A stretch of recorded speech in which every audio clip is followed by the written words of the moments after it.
जय हिंद दोस्तों, आप लोगों का हमारे यूट्यूब चैनल पर स्वागत है। जैसा कि आप लोग जानते हैं, पिछले क्लास में हम लोग 16 क्वेश्चन तक सॉल्व कर लिए थे। आज हम लोग क्वेश्चन नंबर 17 से सॉल्व करना स्टार्ट करते हैं। क्वेश्चन नंबर 17 में क्या कहा गया है, देखते हैं। ये अकेला कार्य को 30 दिनों में पूरा कर सकता है। वह 6 दिन उस कार्य को करता है, फिर भी उसे 24 दिन में पूरा करता है। ए और बी मिलकर उस कार्य को कितने दिनों में पूरा करेंगे? ठीक है।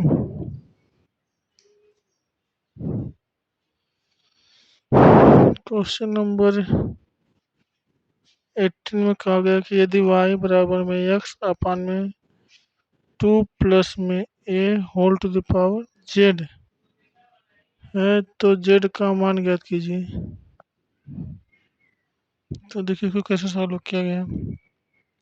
दिया y बराबर में x अपान में 2 प्लस में a to the power z, दोनों पक्षों का log लेंगे तो log y बराबर में हो जाए log x माइनस में log 2 plus a whole to the power z। Formula होता क्या है, log ऑफ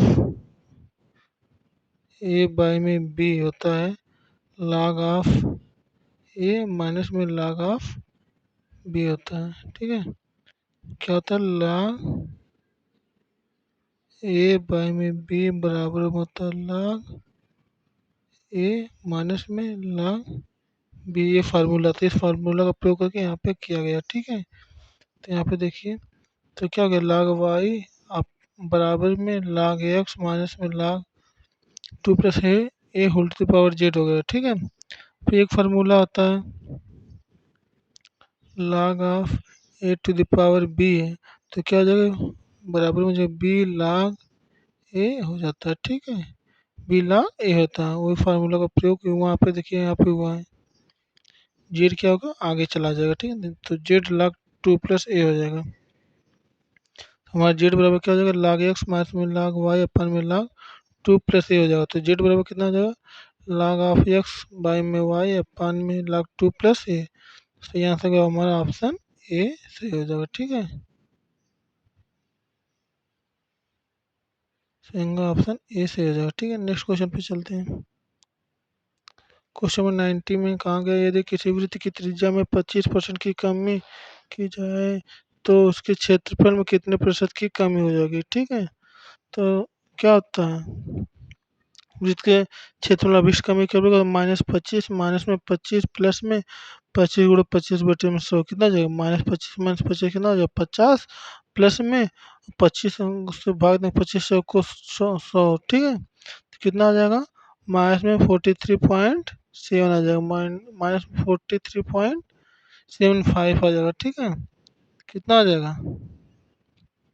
तो सही आंसर ऑप्शन बी 43.75% आ जाएगा। ठीक है, नेक्स्ट क्वेश्चन पे चलते हैं। क्वेश्चन नंबर 20 में कहा गया कि 19 घातीय 300 को 20 से विभाजित करने पर शेषफल कितना प्राप्त होगा। ठीक है, 19 के पावर 300 को 20 से विभाजित करने पर शेषफल कितना प्राप्त होगा। ठीक है, तो 19 को हम लोग क्या लिख सकते हैं, 19 को 20 माइनस में 1 लिख सकते हैं ना, तो 20 माइनस 1 बराबर कितना होता है, 19 होता है। तो 19 को हम लिख सकते हैं 20 माइनस 1 की घातीय 300 फिर बटे में 20। ठीक है, तो शेषफल हमारा कितना है, -1 टू द पावर 300। तो ये 300 क्या है, सम संख्या है, तो माइनस के 1 की पावर कितनी भी पावर हो, यदि सम संख्या है, तो उसका मान कितना आएगा, 1 आएगा। तो सही आंसर कितना आ जाएगा, 1 आ जाएगा। तो सही आंसर ऑप्शन बी हो जाएगा। ठीक है, 1। नेक्स्ट क्वेश्चन पे चलते हैं।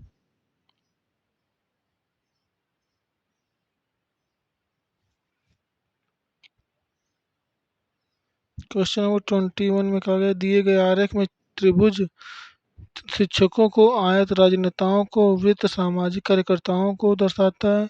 इस आरेख के अनुसार कौन सी संख्या उन शिक्षकों को दर्शाती है जो सामाजिक कार्यकर्ता भी हैं किंतु राजनेता नहीं है। ठीक है,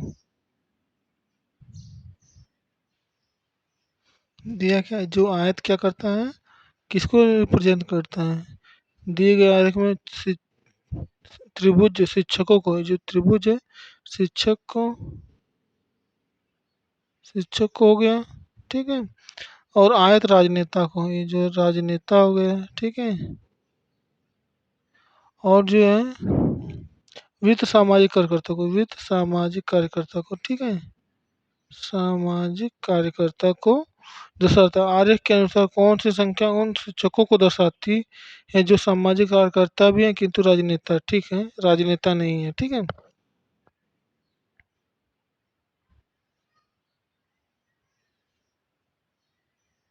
देखिए राजनेता ये हैं, ये सब नहीं होना चाहिए। इसमें क्या कहा गया, कार्यकर्ता भी हैं किंतु राजनेता नहीं है, ठीक है। शिक्षकों की संख्या पूछना है, तो कितना, जो पाँच और एक कितना है, छः है, ठीक है। इसका सही आंसर ऑप्शन ए 6 आ जाएगा, ठीक है।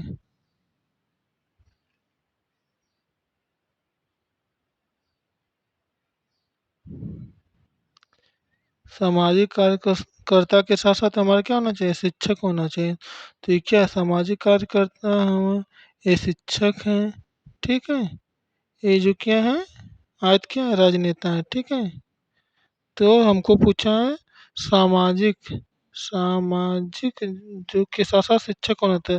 सामाजिक का शिक्षक क्या है, यही सिर्फ है। ये तो जो आयत है, आयत में क्या होना, राजनीतिक व्यक्ति आ जाएंगे, ये नहीं होना चाहिए। तो सही आंसर है ऑप्शन सी, 5 आ जाएगा, ठीक है। ऑप्शन सी 5 आ जाएगा। नेक्स्ट क्वेश्चन पे चलते हैं।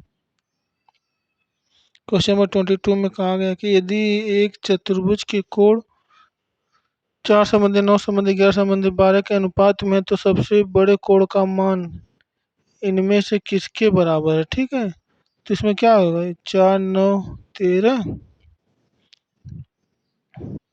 तो क्या होगा, 4 9 13, 13 11 24, 24 12 36, तो 36 यूनिट का मान कितना है, चतुर्भुज के अंतः कोणों का योगफल 360 अंश होता है। तो 36 यूनिट का मान 360, एक यूनिट का मान कितना आ जाएगा, 100 हो जाएगा, ठीक है। तो हमसे क्या पूछा, वो सबसे बड़ा कोण 12 है, ठीक है। यहाँ पे देखिए सबसे बड़ा कोण 12, तो 12 यूनिट का मान पूछा, तो 12 गुणे में इस 10 आ जाएगा।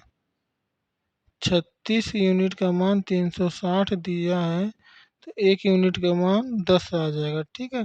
तो सबसे बड़ा कोण 12 है, तो 12 गुणे 12 यूनिट का मान कितना आ जाएगा, 12 गुणे में 10 कितना आ जाएगा, 12 गुणे 10 बराबर में 120। तो सबसे बड़ा कोण कितना हो जाएगा, 120। सही आंसर का ऑप्शन सी 120 आंसर हो जाएगा, ठीक है। क्वेश्चन नंबर 23 कहा गया है कि मिस्टर कुक ने एक पुस्तक 14% के लाभ पर बेची, यदि उन्होंने उसे 5.4 रुपये अधिक में बेचा होता तो उन्हें 20% का लाभ होता। उस पुस्तक का क्रय मूल्य ज्ञात कीजिए, ठीक है। देखिए यहाँ पे साल के मान लेंगे क्रय मूल्य कितना है, यक्स है। प्रश्नानुसार क्या है कि 14% का लाभ होगा, तो 114 बटे में 100 हो जाएगा।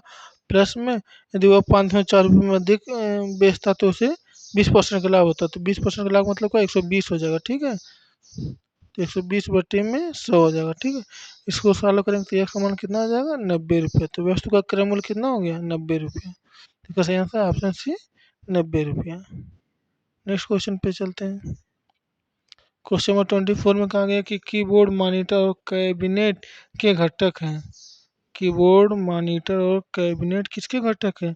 इसका सही आंसर होगा ऑप्शन सी, कंप्यूटर हार्डवेयर के क्या हैं, घटक हैं। जो कीबोर्ड है, मॉनिटर और कैबिनेट जो है कंप्यूटर हार्डवेयर की क्या है, घटक हैं। इसका सही आंसर है option C, computer hardware. Next question पे चलते हैं। क्वेश्चन नंबर 25 में कहा गया कि वह से छोटी संख्या बताइए जो 10 14 और 28 से विभाज्य है और एक पूर्ण वर्ग है, ठीक है। और छोटी से छोटी संख्या बताइए जो 10 14 और 28 से विभाज्य है। छोटे से छोटी संख्या पूछा तो मतलब क्या निकालेंगे, इसका एलसीएम निकालेंगे। जब भी छोटी छोटी संख्या पूछे तो उसका एलसीएम निकालेंगे, और बड़ी से बड़ी संख्या निकाले पूछे तो उसका एचसीएफ निकालेंगे, ठीक है। तो 10 14 28 के एलसीएम निकालेंगे, 10 देखिए 14 28 के एलसीएम निकालेंगे तो 140 आ गया, ठीक है। अब उसके बाद क्या कहा कि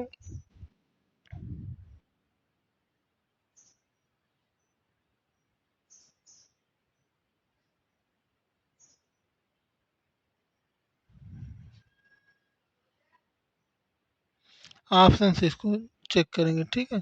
मान लेंगे ऑप्शन ए बी लेंगे, ठीक है। अब 49 सौ लेंगे, 4900 को 140 से भाग देंगे तो कितना आ जाएगा? 35 आ जाएगा। जो 35 क्या है? 4900 क्या है? पूर्ण वर्ग है, ठीक है ना। क्या इसका है?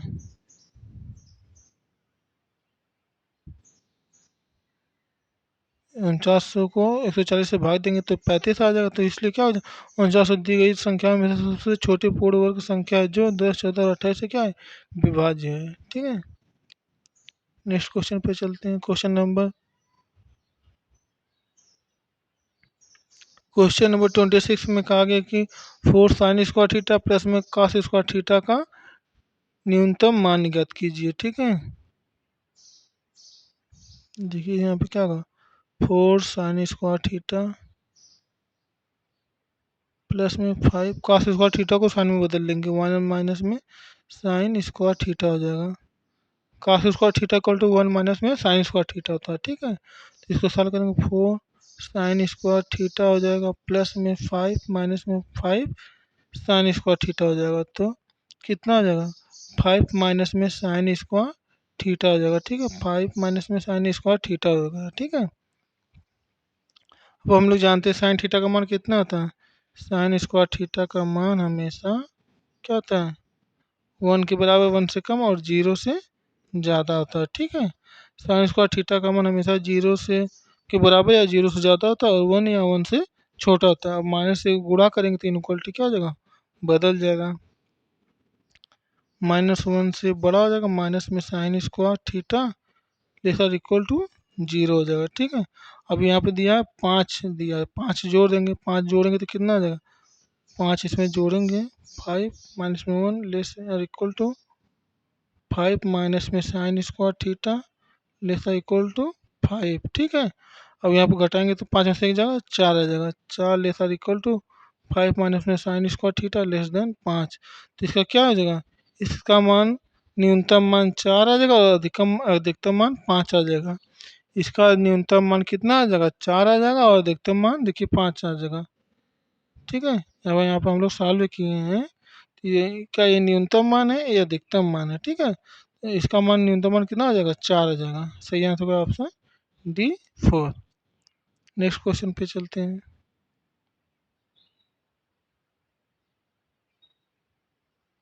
क्वेश्चन नंबर 27 में कहा गया कि साइटोप्लाज्म एक जेली जैसा द्रव होता है जो किसमें मौजूद होता है। इसका सही आंसर है ऑप्शन डी, केंद्रक और कोशिका झिल्ली के बीच में होता है, ठीक है। इसका सही आंसर है ऑप्शन डी। साइटोप्लाज्म एक जेली जैसा द्रव है जो केंद्रक और कोशिका झिल्ली के बीच में होता है, ठीक है। नेक्स्ट क्वेश्चन पे चलते हैं।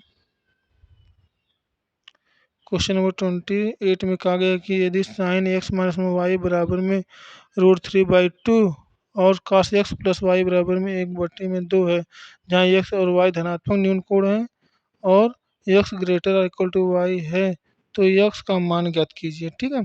साइन एक्स माइनस वाई का मान दिया √3/2, तो x माइनस में वाई का मान कितना आ जाएगा? साइन 60 अंश का मान होता है, एक्स माइनस वाई बराबर में 60 हो गया और एक्स प्लस में वाई का मान कितना दिया है? भी 60 दिया है। अब इनको जोड़ देंगे तो ये वाई से वाई कट गया तो 2x बराबर में कितना आ जाएगा? 60 दूना 120 आ जाएगा। तो एक्स मान के कितना आ जाएगा? 60 आ जाएगा, ठीक है। सही आंसर होगा ऑप्शन बी 60 हो जाएगा, ठीक है। नेक्स्ट क्वेश्चन पे चलते हैं। क्वेश्चन नंबर 29 में कहा गया है कि ए और बी का एलसीएम सी है तो उनका मसप ज्ञात कीजिए। क्वेश्चन 29 में कहा कि ए बी का एलसीएम सी है तो उनका मसप ज्ञात कीजिए, ठीक है। तो इसका एक फार्मूला आता है, पहली संख्या गुणे दूसरी संख्या बराबर में एलसीएम गुणे में एच एस सी एफ होता है, ठीक है। तो पहली संख्या क्या है? ए दिया, दूसरी संख्या बी दिया, बराबर होगा उसका एलसीएम सी दिया तो मसप हम मान लेंगे एक्स हो गया, ठीक है। तो हमसे क्या पूछा है? मसप पूछा है, तो एक्स बराबर में क्या आ जाएगा? ए बी बाई में सी हो जाएगा, ठीक है। एक्स का मान कितना हो गया? ए बी बाई में सी हो जाएगा। तो इसका सही आंसर होगा option D, A B by में सी, ठीक है। डी ऑप्शन उसका सही हो जाएगा। क्वेश्चन नंबर 30 में कहा गया कि एक वस्तु को 24 रुपये में बेचने में 20% का लाभ होता है, उसी वस्तु को 26 रुपये बेचे जाने पर हुआ लाभ प्रतिशत ज्ञात कीजिए। ठीक है, देखिए यहाँ पे क्या होगा, प्रश्न आंसर क्या होगा, क्रय मूल्य बराबर क्या हो जाएगा, 2400 गुणे में 100 बटे में 100, 120 आ जाएगा। इसका क्रय मूल्य कितना आ जाएगा, 2000 आ गया। ठीक है, जब वस्तु को 2600 में बेचा जाता है तो क्या हो जाएगा, 2600 5 में 2000 बटे में 2 गुणे में 100 करेंगे तो कितना आ गया, 30% का लाभ आ जाएगा। ठीक है, तो यहाँ से ऑप्शन सी 30% हो जाएगा। राजा रामात्रा सेंटर फॉर एडवांस्ड टेक्नोलॉजी की स्थापना किस वर्ष में की गई थी? इसका सही आंसर ऑप्शन ए 1984 में की गई थी। ठीक है।